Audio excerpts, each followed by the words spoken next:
Zangpola. I am Tandin Zangmo and my poem is about obscure happiness. If you like my poem, please vote for me.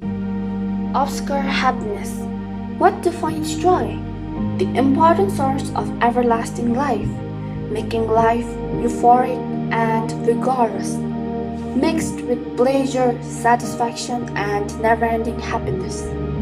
What defines sorrow? The vile feeling that brings sadness, the sudden agony we suffer to assist through meaningful life. Never had I knew about the mystic sorrow.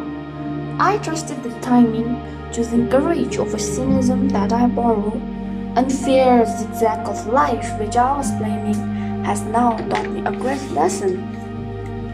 Maybe we don't know what we have lasting. Maybe we don't know what we have. A heap of pain with wit, willing to wipe off what we gave, resisting the loss of desire. Oh, what a pity!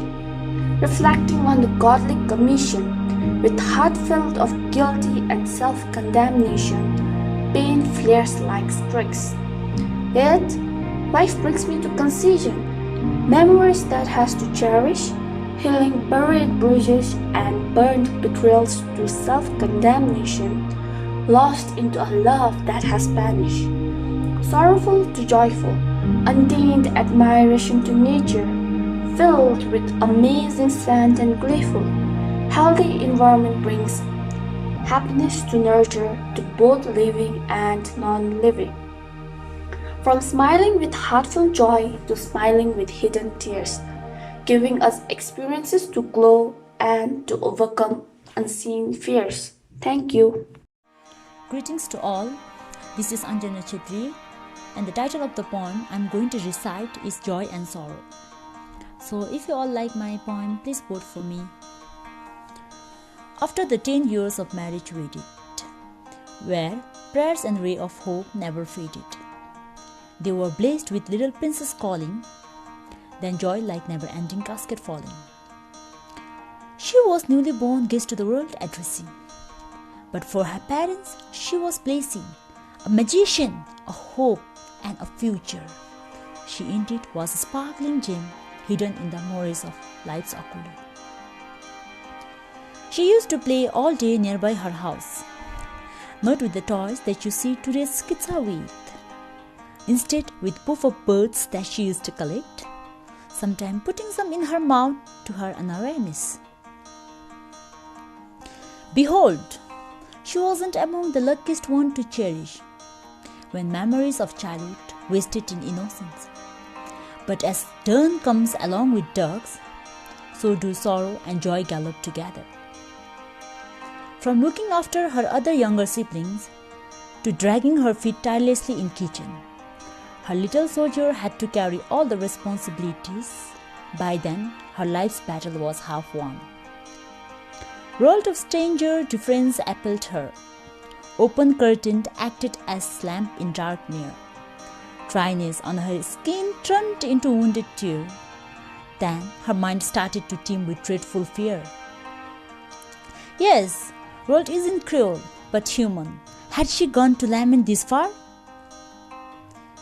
You will get to see her pain in every little thing, even when you don't get to see the same spring.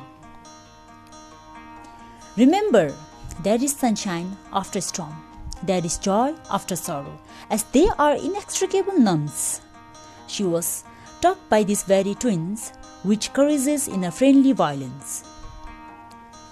She imparts me with hope as every day unfold to beautiful delight. When I see her today at success flight, my hope echo like tranquil melody, because she isn't history which I study, but present I live with rarity. But we should know we are not tribal. There are sorrow and joy, falling and rising in each of us like sea imperial. If only we listen to calls of sorrow's heart, there is meaning in every little joy's art. Thank you.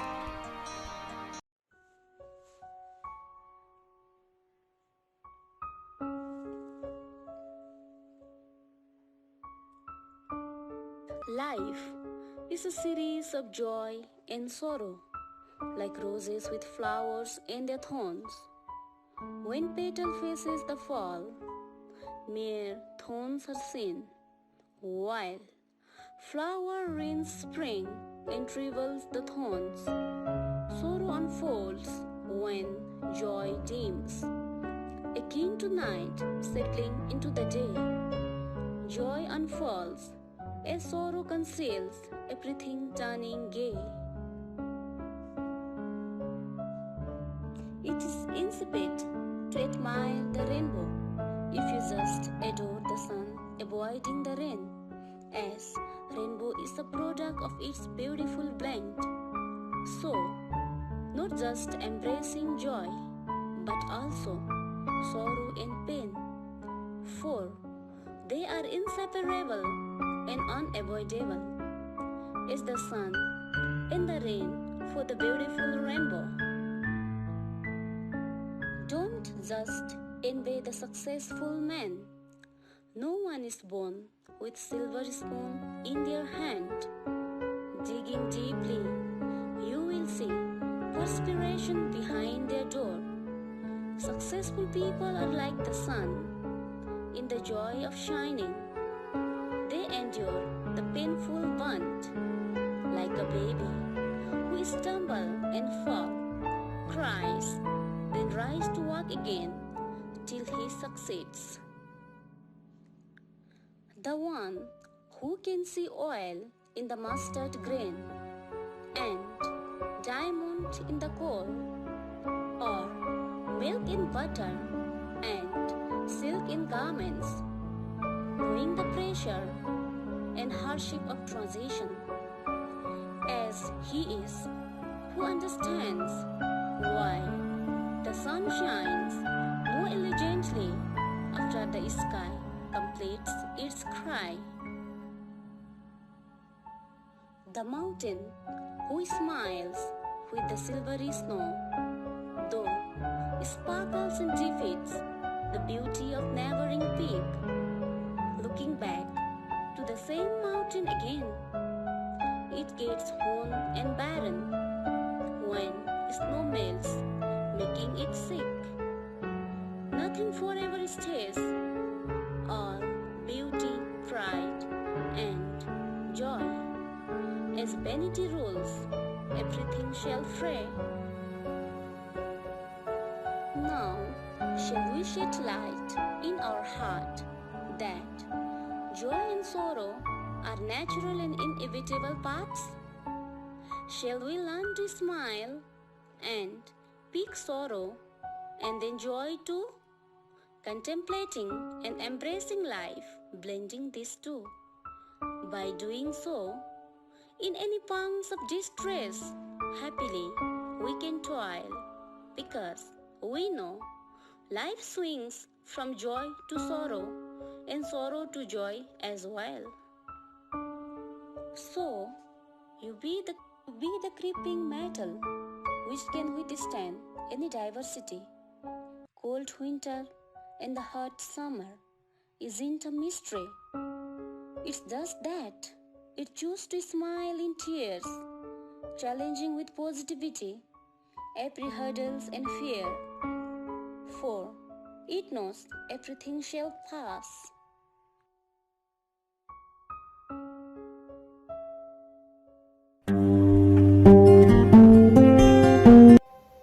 What is this guest house? The entire universe is a guest house. Pretty, a new arrival. A joy, sorrows, depression and anxiety. Yet she managed to live a life that welcomed her as a special guest and showered with immense happiness, hopes, dreams and desires. But by the time she realized those were all the temporary ones, the happiness started vanishing and sorrows filling up her life. Those dreams started getting shattered when she was not treated well in that guest house.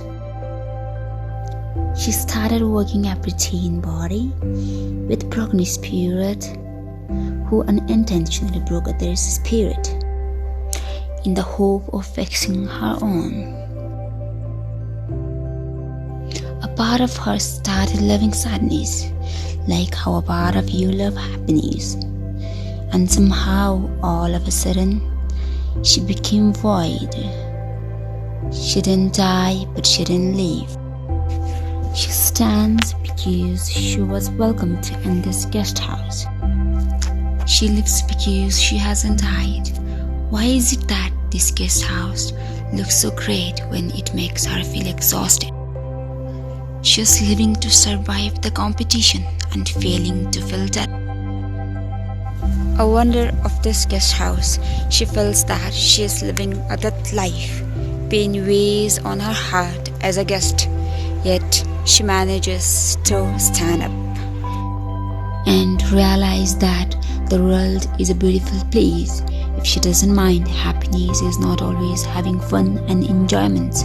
If she doesn't mind a touch of hell just when everything is fine, then she smiles and decides to be the happiest guest in that guest house.